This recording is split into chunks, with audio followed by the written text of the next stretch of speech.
Hey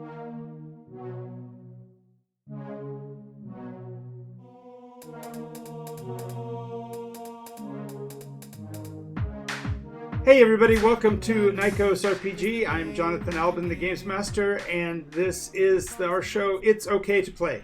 Today I've got a couple of players. They are two of the players that are involved with the game on Monday nights. This show is sponsored by Board Games Paradise. It's in Redlands, California on State Street, and they are a full-service store. So one of the things that we've started up, children that play together in games, talk about the kinds of products that they enjoy and maybe how they got started into the hobby.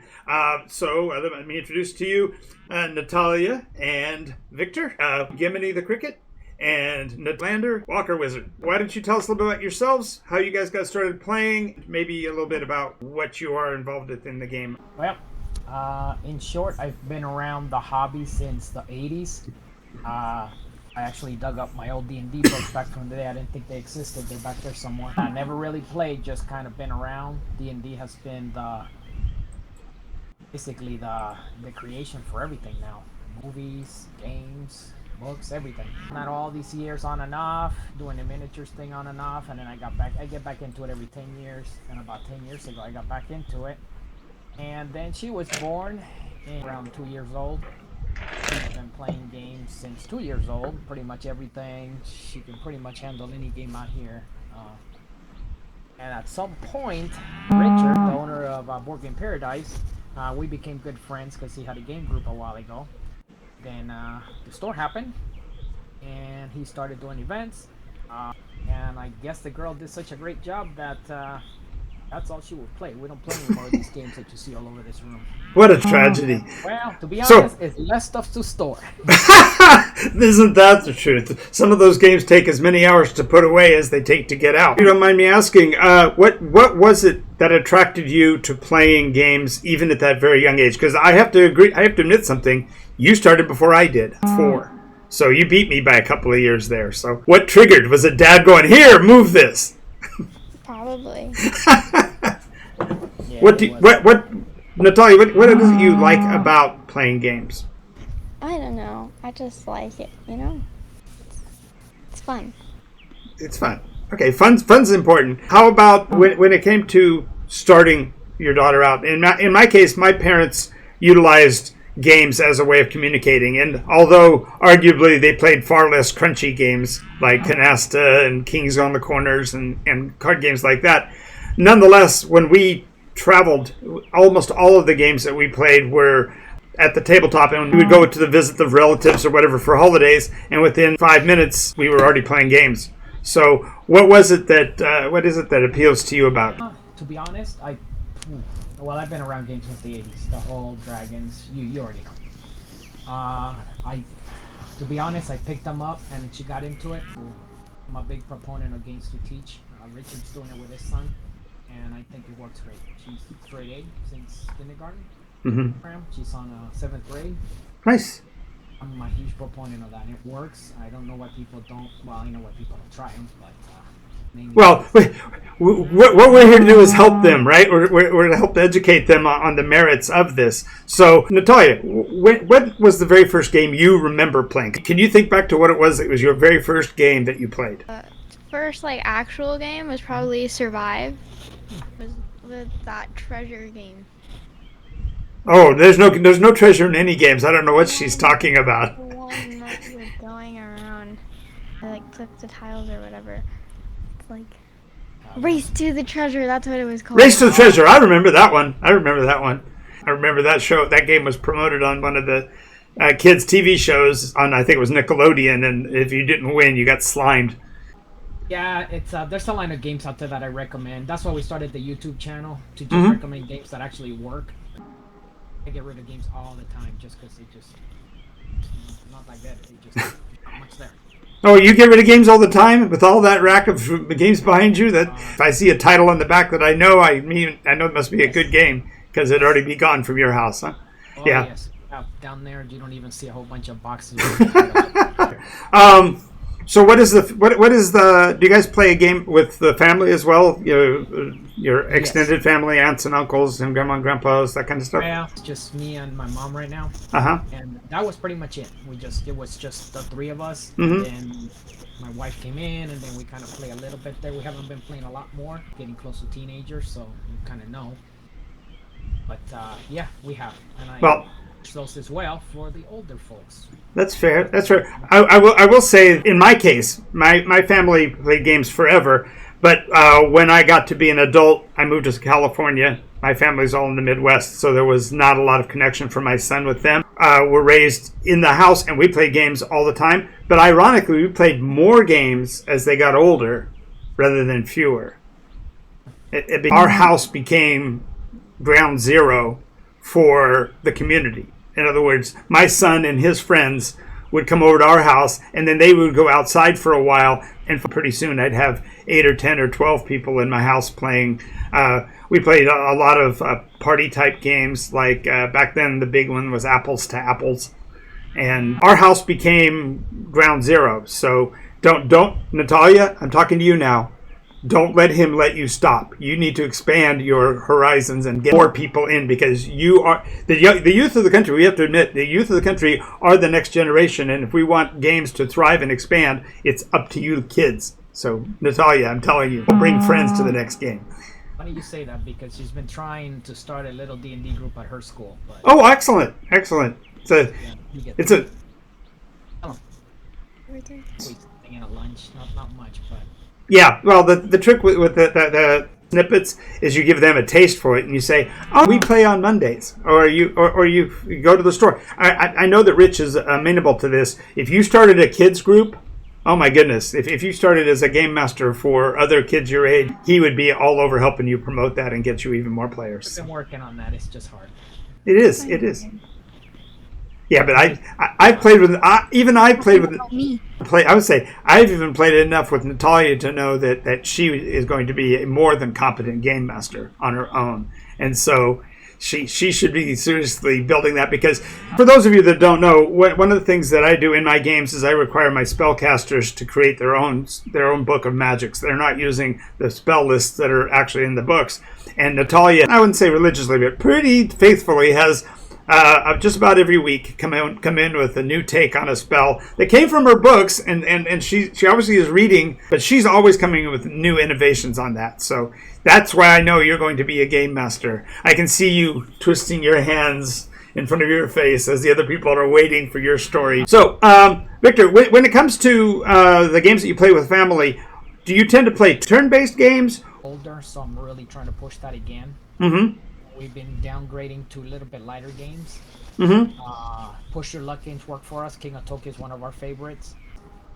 As much as I hate to say this, dungeon crawls don't work for us. No. Right. Sometimes we'll try them, but she likes the meatiness of D&D, the whole. It's amazing how much she just likes the whole, like you do, like doing a spell casting, build your own spells, roll the d6, you got a sword and a shield. She wants a lot more. Right. My parents were gamers forever, so I actually, it was really funny.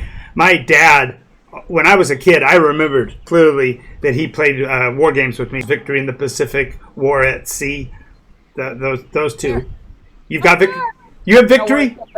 You got Victory? Okay, Victory in the Pacific was the first game I remember playing with my dad, and I had to teach him. But by the end of it, we had actually extended World War II by almost 2 years because he kept thwarting the Americans. Every time I thought I had him cornered, he would move the fleet. And it's like, dang, nabbit. So, yeah, those kind of games are really good for younger parents. When you get older, I would recommend looking at abstract games like perhaps Carcassonne, if you haven't played that one. Yeah, that's a great one. Like Century. If you haven't played Century, you should try that one. For a while too. Yeah. It's a quick engine builder. Yeah, she started. Yeah. D&D took over. We started to play the heavy Euro games. She could get a grasp of that, no problem. The whole engine building, right? Resources. Right. So that's kind of her wheelhouse, to be honest, and not the dungeon crawls that I. Yeah, that's cool. Now, the two of you play characters in the campaign on Mondays. Why don't you tell us? I think Natalia needs to tell this story. Why don't you tell us how Lander came to become affiliated with this Gimini cricket feller?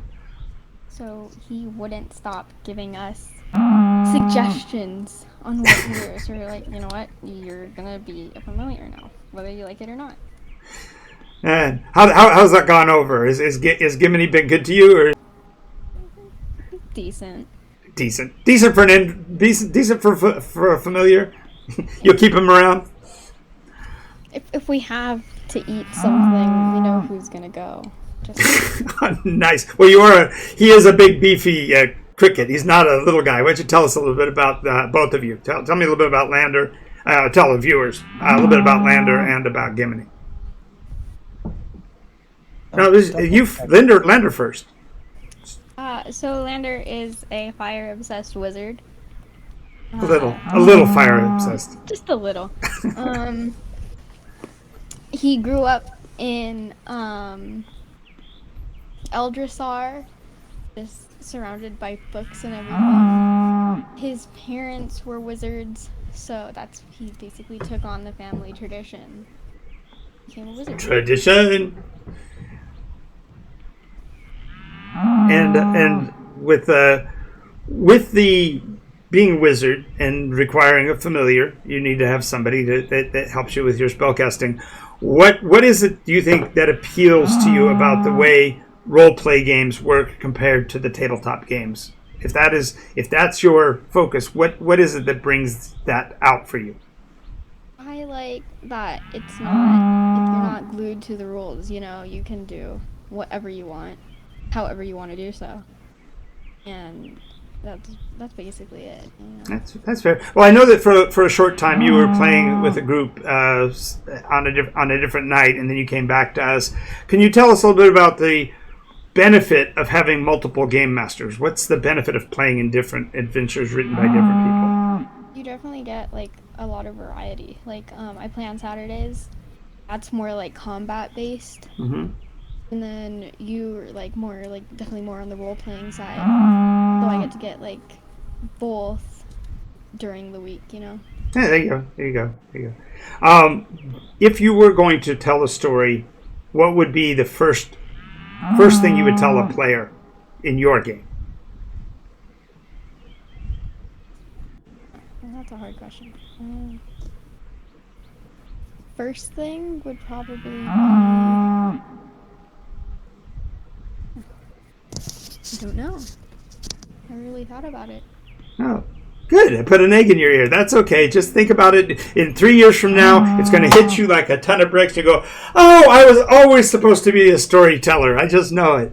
Now, I'll be honest with you. I kind of led that question into this because when we are introducing new players, and this conversation really is about parents playing with their kids or kids playing with their parents, who do you think normally starts that conversation? Is it the adult wanting to get the kids to play their games, or is it the kid just wanting attention of the parents? Which way do you think that flows normally?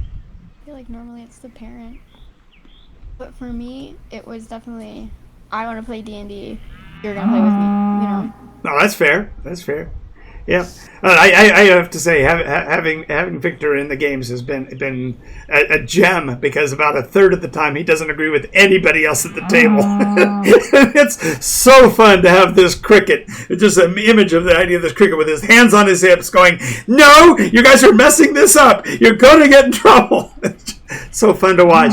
So Victor, in the role of how do you make that jump from being the leader who brought games into your children's lives? How do you go from that to being the side character in her adventure? Oh, I don't have a problem with it. No? Just to be honest, I took her on Monday nights because Richard told me you were a great person. So we brought her in. Mm-hmm. As you know, I was running errands, and then one day I sat in, and by the second or third night, I couldn't keep my mouth shut. And your bright idea came about a familiar, and I think it works out perfect. Well, I think that it's. Go ahead. Well, now I'm involved in the game. Oh, you're now following the story too, huh? That's good. Yeah, well, actually, I do like how you run the whole thing, how you're quick on your feet. You're not stuck to a book like most people. Sometimes we might want a little bit more tactical, but that's not your style. That's not what most of the group wants, to be honest, and that's fine by us. No.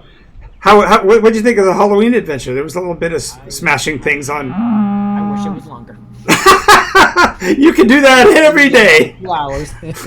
That's fair. Yeah, we pledged for that with Rich. We pleaded with Rich about being able to play till midnight, but maybe next year if we put some more pressure. You gotta start early, like a lunch. we only have 7 players. Imagine next year we'll have 70. People that'll be pushing on him to. Well, let me ask you this: when it comes to playing the two of you with other people, what's the optimal number of players at a table? I mean, our table's pretty busy with 7 or 8, but what's your number? I don't play. As a matter of fact, I wanted to talk to you offline about small player count, but you? Oh, 4 to 6. 4 to 6. We thought, You're like the mid-range sizes, and you're not thrilled with the large groups, or? It's too many people. It takes too long. By the time it gets to your turn, it's like, what's going on? That's fair. That's fair. I will take that under advisement. My biggest problem is that when I run a group, I tend to be much of a yes and person. So if somebody comes in and wants to play, I'm not going to tell them no. And we all want new players, so I have no problem with bringing another person in. But you're right, we have to figure out some kind of a mechanism to regulate that. What would be your thoughts on the crunchier games? I know that Natalia is not favoring them, but what theme of crunchy game do you think you might be able to interest her in playing? I mean, I know you've got a huge arsenal of war games. We want the war games. We've tried like a memoir type game with the Civil War. Mm-hmm. That's not too bad. Before D&D. Jeez, I'm trying to think real quick. Looking. Yeah, Battle Cry, which is the Memoir 44. So she is tactically minded. I get it. Okay. Yeah, we've played games like Century, Spice Road, which is like a little engine builder. Right. It's just hard.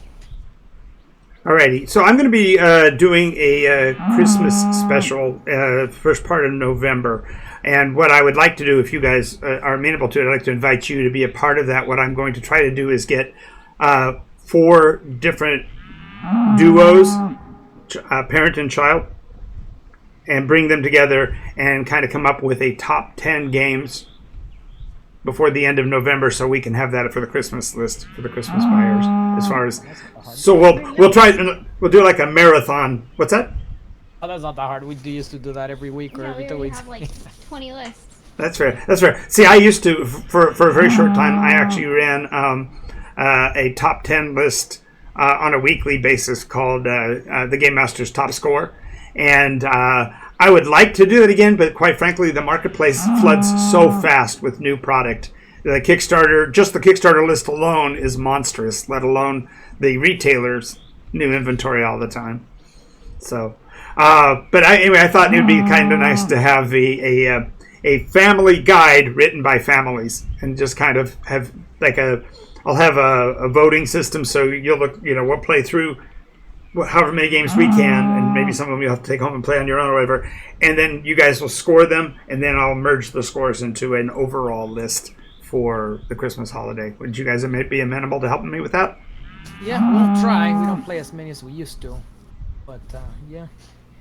Trying to look over here, any other stuff, but yeah, we used to do that a lot. That's the reason we did a little YouTube channel. Just for that reason, just like these are games that actually work for us. Good. Is that YouTube channel still alive? Yeah. Oh, yeah, it is. We just not as active the past almost year. Some stuff happened last year. That's fair enough.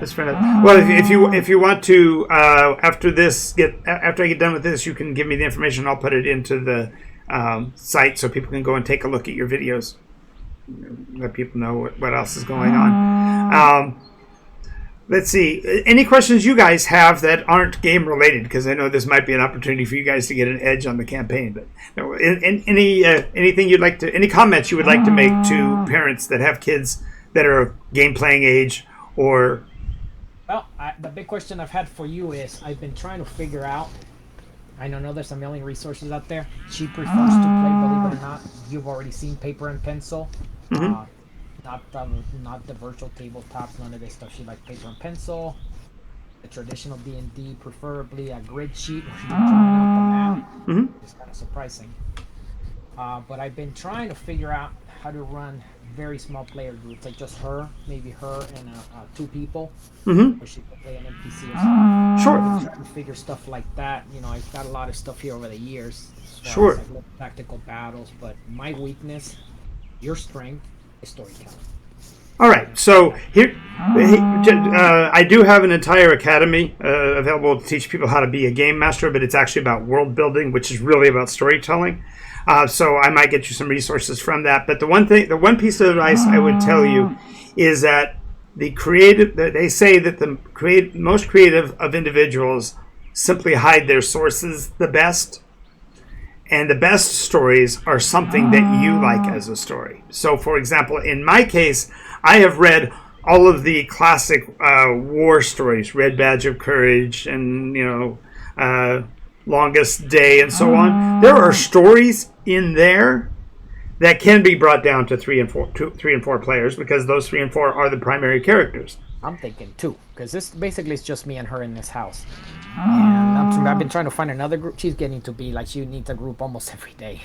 Oh, that's fair. Yeah, no, I get that. So, Natalia, you've got 2 or 3 friends, right? That play role-play games with you at school. Yeah. Have you guys ever thought about having I don't know, they don't do it anymore. When I was a kid, they had these sleepovers or slumber parties or whatever when you have the people come over and then they play together. Not a thing. Okay, I don't know what the world is like. It may not be that possible anymore, but that was one of the ways. The second way would be for you to go to the school, Victor, and ask the school for permission to be a chaperone or a thought leader for the games group at the school. Yeah, well, we'll see. We'll see how this gets along. We live kind of far away. That's another one of our stuff that So takes a year. the next thing about storytelling, if you're going to play 1-to-1, is you almost always have to let her run multiple characters. Yeah, that's what we figured. And so if you ever run multiple characters, but you still have to think of it, Victor. If you're storytelling, you got to think of her as all 4 people. So you can't let her answer for another party member. You got to say, no, this is for Lambda the Wizard has to answer this question. This is not for, I don't know, let's say the random fighter's name is Forgoth. We won't just use that as a random possibility. But you can't let her answer Forgoth's question as Lander.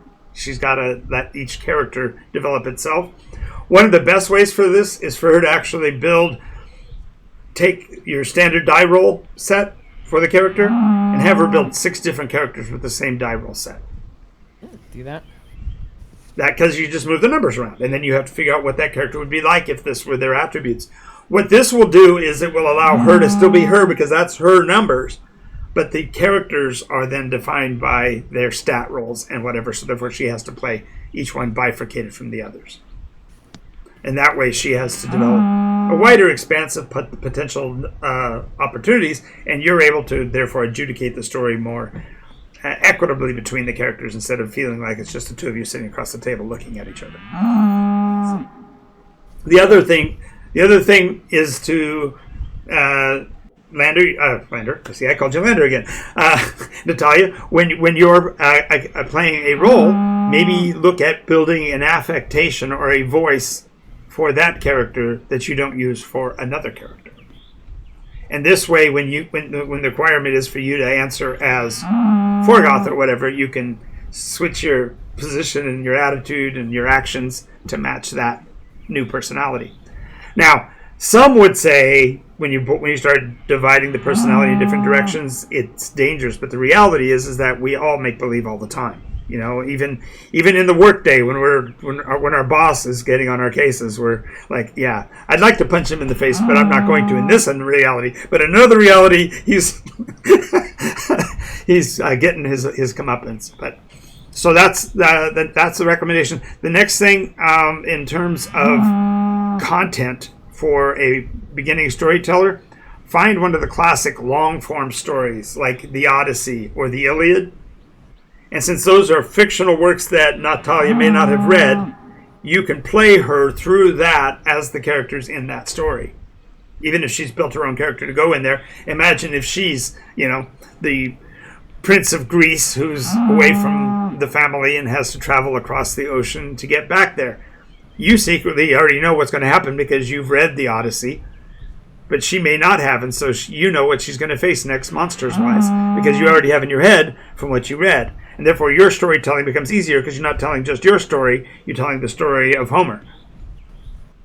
Does that make sense? Yep.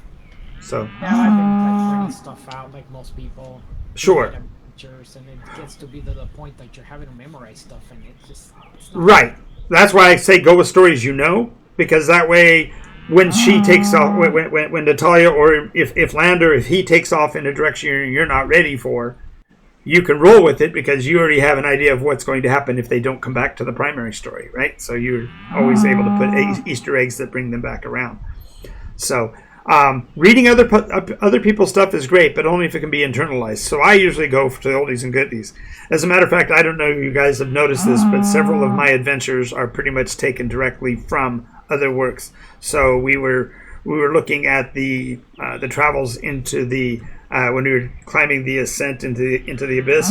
We were doing the levels of Hades as described by Milton.